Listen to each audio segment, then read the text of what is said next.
ओम शांति। ओम शांति। ओम शांति। ओम शांति। ओम शांति। ओम शांति।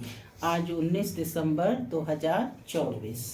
आज बाबा ने मीठी मधुर मुरली में एक तो पुरुषोत्तम संगम युग का महत्व बताया है कि इस युग की क्या विशेषता है। साथ ही बाबा ने बताया कि किन बच्चों की महिमा गाई जाती है। बाप के साथ साथ किन बच्चों की महिमा गाई जाती है। किन बच्चों की महिमा गाई जाती है। शिवलिंग के साथ शालिग्राम भी होते हैं ना, उनको भी याद किया जाता है। तो कौन बच्चे हैं वो? जो सर्विसेबल हैं, जो बाबा की सर्विस में कराते हैं। बाप बच्चों से ही सर्विस कराते हैं, यानी बहुतों का कल्याण कराते हैं। यानी कि जो टीचर बनकर बहुतों का कल्याण करने के निमित्त बनते हैं, उन बच्चों की महिमा बाप भी करते हैं।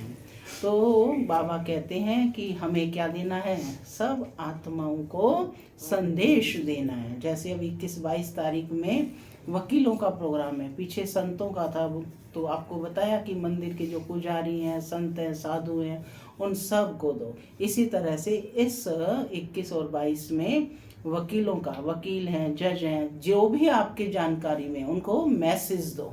आपका काम है मैसेज देना, ठीक है ना। तो ये प्रोग्राम है, ऑनलाइन अपनी रजिस्ट्रेशन करा सकते हैं। तो बाबा कह रहे हैं कि करन करावन हार बाबा बच्चों से अनेकों का कल्याण कराते हैं। सुनते हैं आज के डायरेक्ट ईश्वरीय महावाक्य। ओम शांति। बाबा कहते, मीठे बच्चे, यह पुरुषोत्तम संगम युग ट्रांसफर होने का युग है। यह पुरुषोत्तम संगम युग ट्रांसफर होने का युग है। अभी तुम्हें कनिष्ठ से उत्तम पुरुष बनना है। अभी तुम्हें कनिष्ठ से उत्तम पुरुष बनना है। आज की मुरली से प्रश्न है, बाप के साथ साथ किन बच्चों की भी महिमा गाई जाती है। किन बच्चों की महिमा गाई जाती है? जो सर्विस करते हैं।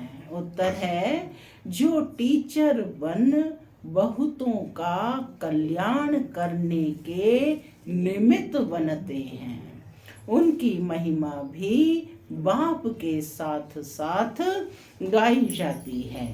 करन करावन हार बाबा बच्चों से अनेकों का कल्याण कराते हैं, जो बच्चों की भी महिमा हो जाती है।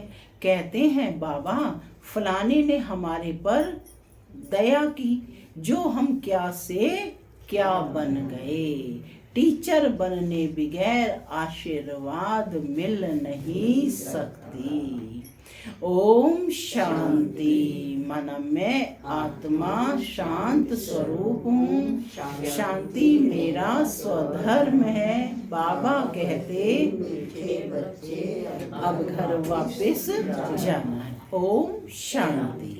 रूहानी बाप रूहानी बच्चों से पूछते हैं, समझाते भी हैं, फिर पूछते भी हैं कि अब बाप को बच्चों ने जाना है ना, जान लिया है बाप को।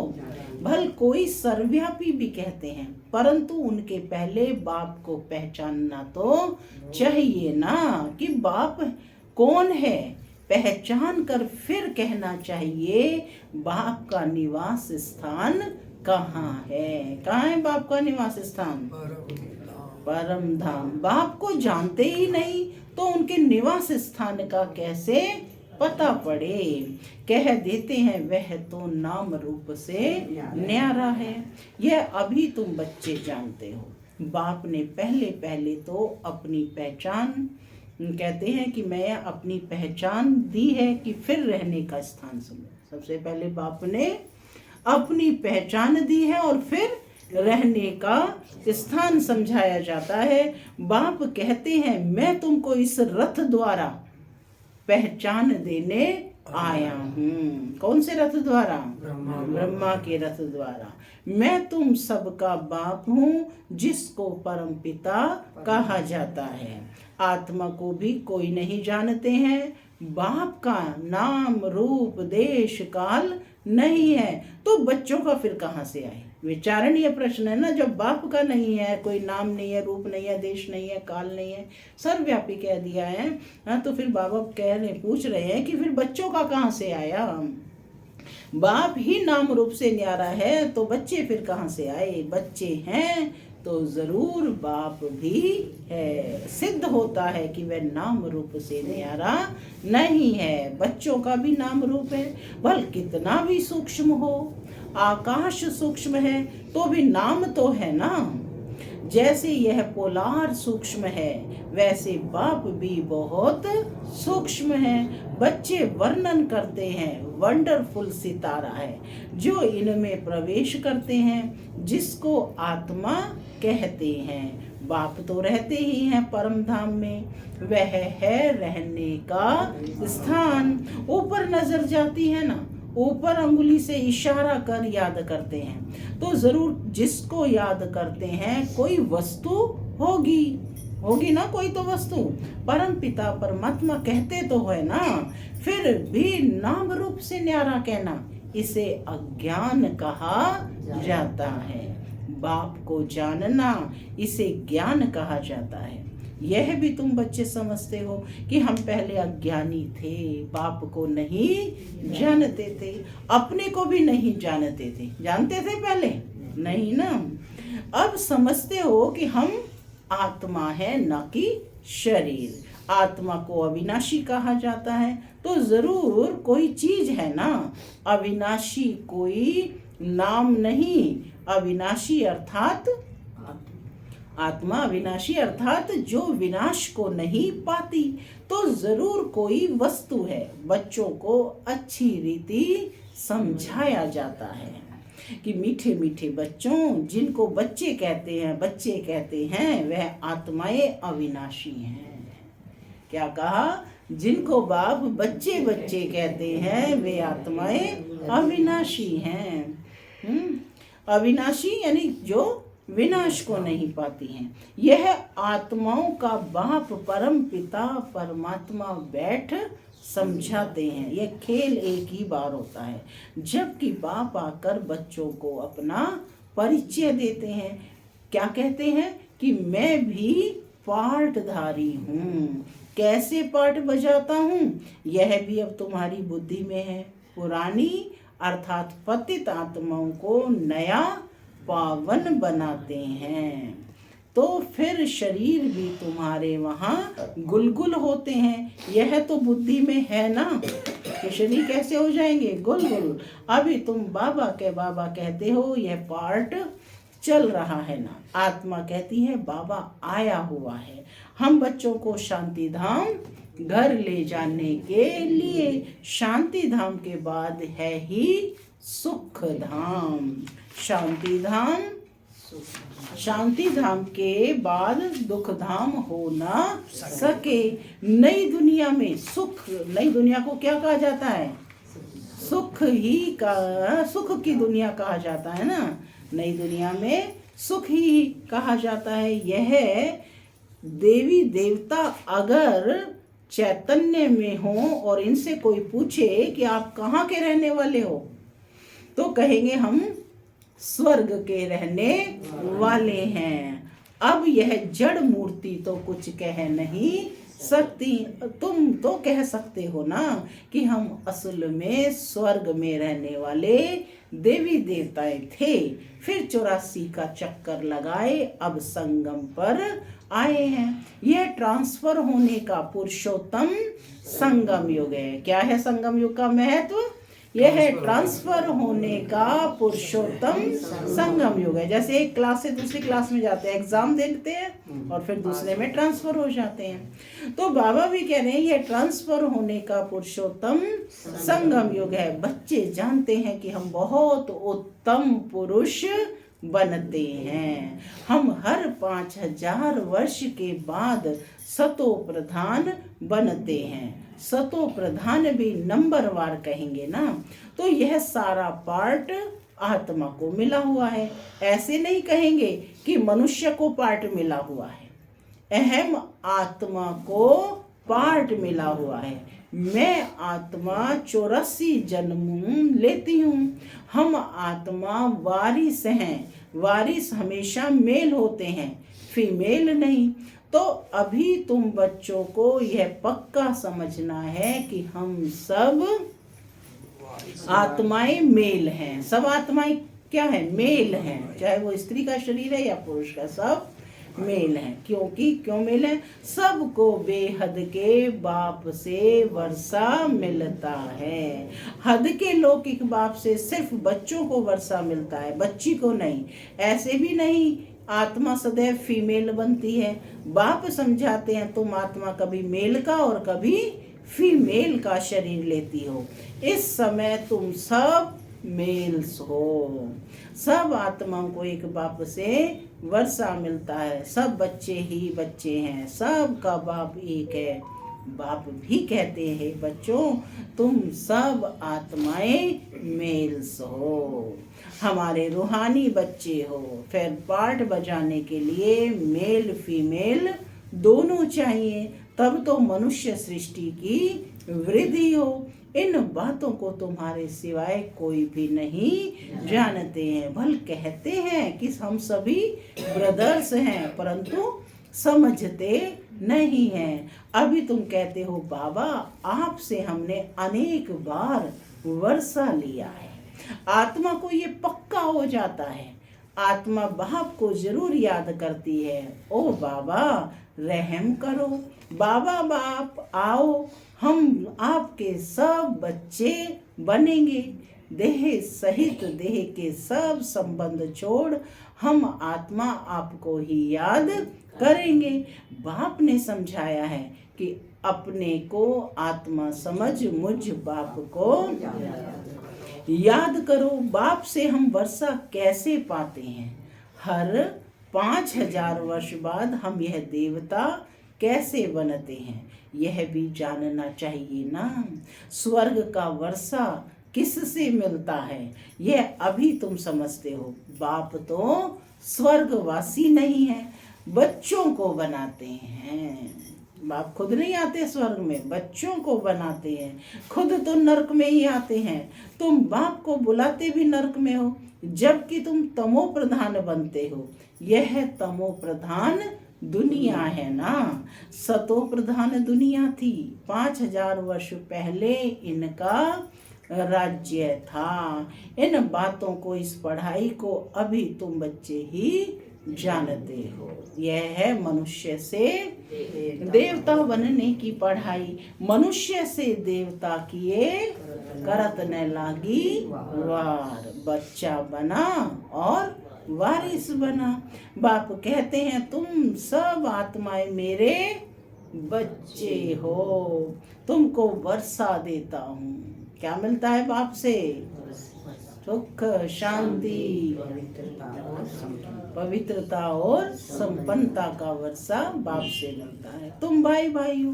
रहने का स्थान मूल वतन अथवा निर्वाण धाम है, जिसको निराकारी दुनिया भी कहते हैं। अब सब आत्माएं वहां रहती हैं। इस सूर्य चांद से भी उस पार वह तुम्हारा स्वीट साइलेंस घर है, परंतु वहां बैठ तो नहीं जाना है। बैठ कर क्या करेंगे? पूछ रहे हैं। शांति धाम में सिर्फ जाकर बैठ जाएंगे, वहां क्या करेंगे? वह है तो जैसे जड़ अवस्था हो गई। आत्मा जब पाठ बजाए तब ही चैतन्य कहलाए। है चैतन्य, परंतु पाठ ना बजाए तो जड़ हुई ना। तुम यहाँ खड़े हो जाओ, हाथ पांव ना चलाओ तो जैसे जड़ हो गई। वहां तो नेचुरल शांति रहती है। आत्माएं जैसे कि जड़ हैं, पाठ कुछ भी नहीं बजाती। शोभा तो पाठ बजाने में है ना। शांति धाम में क्या शोभा होगी? आत्माएं सुख दुख की भासना से परे रहती हैं। कुछ पार्ट ही नहीं बजाती तो वहां रहने से क्या फायदा। पहले पहले सुख का पार्ट बजाना है। हर एक को पहले से ही पार्ट मिला हुआ है। कोई कहते हैं हमको तो मोक्ष चाहिए, बुदबुदा पानी में मिल गया बस, आत्मा जैसे कि है नहीं, ऐसे ही कहते हैं ना। कुछ भी पार्ट ना बजावे तो जैसे जड़ कहेंगे। चैतन्य होते हुए जड़ होकर पड़ा रहे तो बाबा पूछ रहे हैं क्या फायदा। कोई फायदा है? बीज ऐसे ही रखा रहे, उसको बोएंगे नहीं खेत में तो क्या फायदा होगा। तो पार्ट तो बाबा कहते सबको बजाना ही है। मुख्य हीरो हीरोइन का पार्ट कहा जाता है।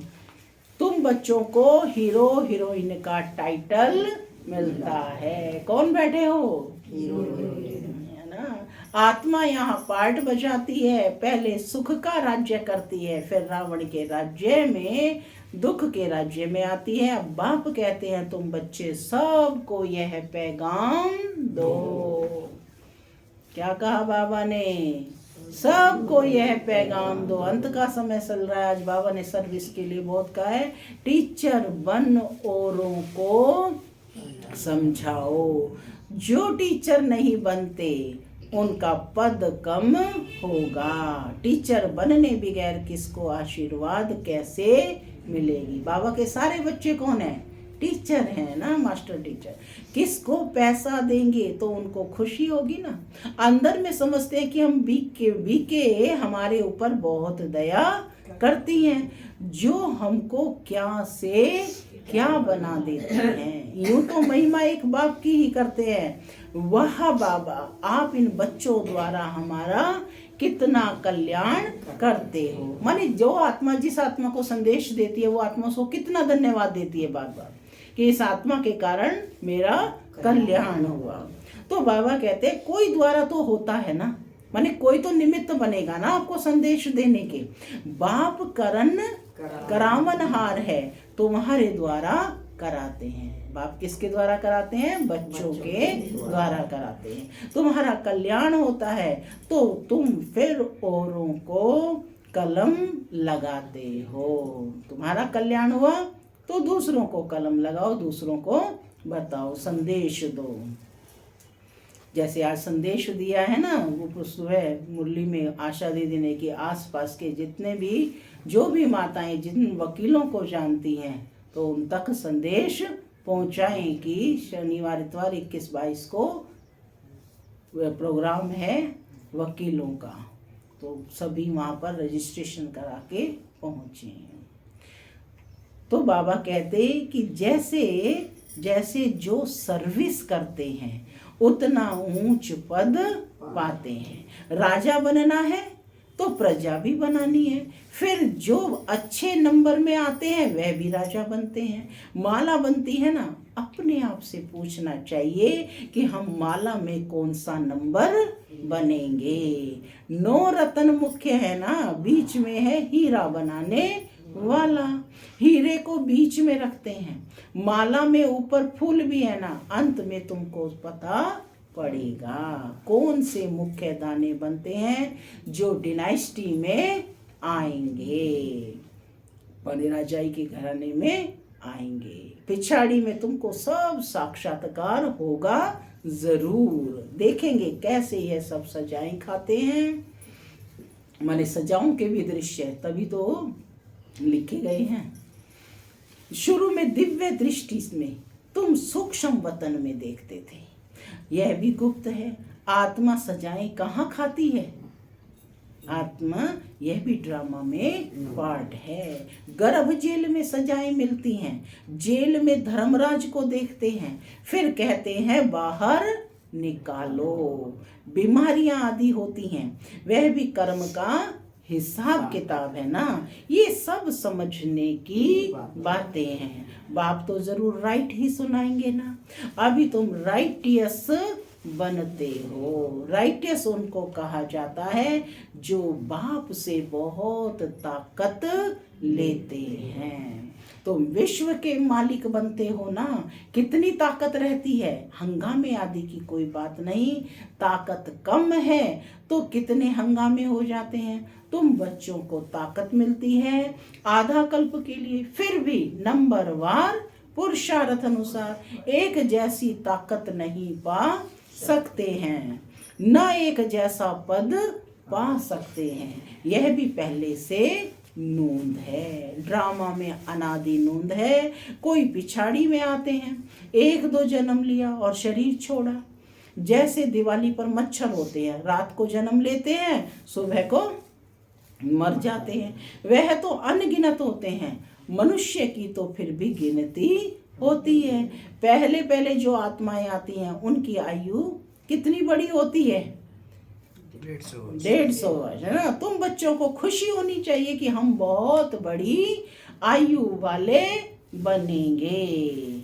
तुम फुल पार्ट बजाते हो, बाप तुमको ही समझाते हैं तुम कैसे फुल पार्ट बजाते हो। पढ़ाई अनुसार ऊपर से आते हो पार्ट बजाने। तुम्हारी यह पढ़ाई है ही नई दुनिया के लिए। बाप कहते हैं अनेक बार तुमको पढ़ाता हूँ। क्या कहा बाबा ने? हाँ, अनेक बार पढ़ी है या नहीं पढ़ी है? पढ़ी है। ये आता है स्मृति में कि अनेक बार मैंने यह पढ़ाई पढ़ी है।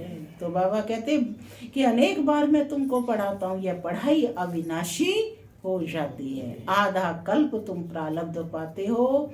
उस विनाशी पढ़ाई से सुख भी अल्पकाल के लिए मिलता है। अभी कोई बैरिस्टर बनता है, फिर कल्प बाद बैरिस्टर बनेगा।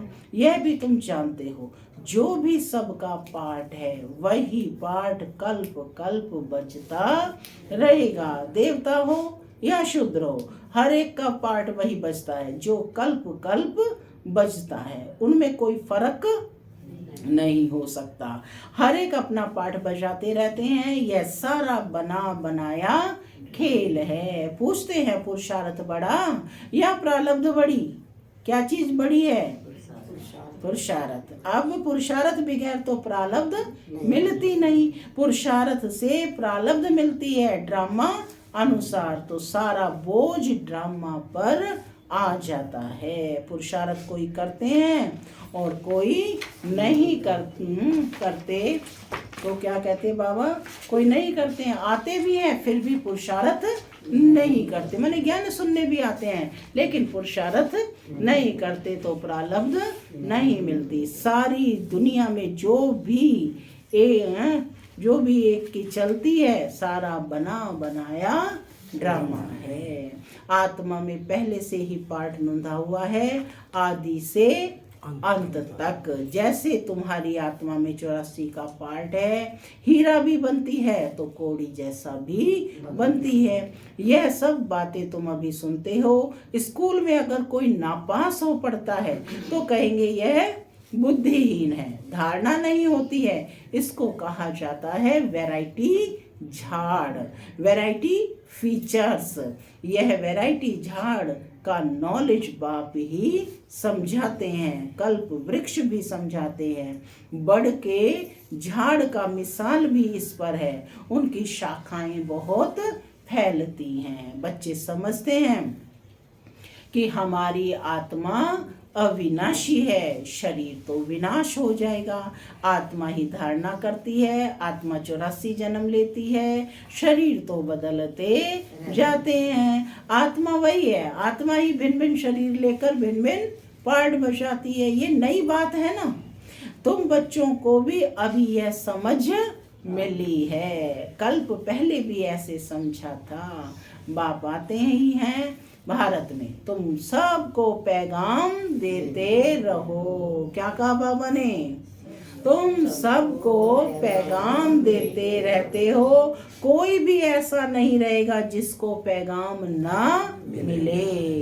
पैगाम सुनना सभी का हक है। फिर बाप से वर्षा भी लेंगे, कुछ तो सुनेंगे ना। फिर भी बाप के बच्चे हैं ना, बाप समझाते हैं, मैं तुम आत्माओं का बाप हूँ। मेरे द्वारा इस रचना के आदि मध्य अंत को जानने से तुम यह पद पाते हो।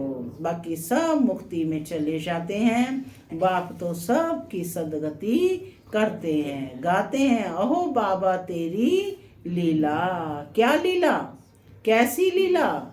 यह पुरानी दुनिया को बदलने की लीला है। मालूम होना चाहिए ना, मनुष्य ही जानेंगे ना। माने लीला तो कहते हैं परमात्मा की लीला, तो कौन सी लीला? इस दुनिया को बदलने की लीला।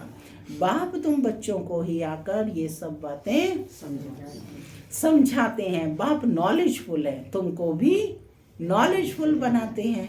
नंबर वार तुम बनते हो। स्कॉलरशिप लेने वाले नॉलेजफुल कहलाएंगे, है ना। स्कॉलरशिप लेने वाले नॉलेजफुल कहलाएंगे। अच्छा, मीठे मीठे सिक्की लदे बच्चों प्रति माता पिता बाप दादा का याद प्यार और गुड मॉर्निंग। रूहानी बाप की रूहानी बच्चों को नमस्ते।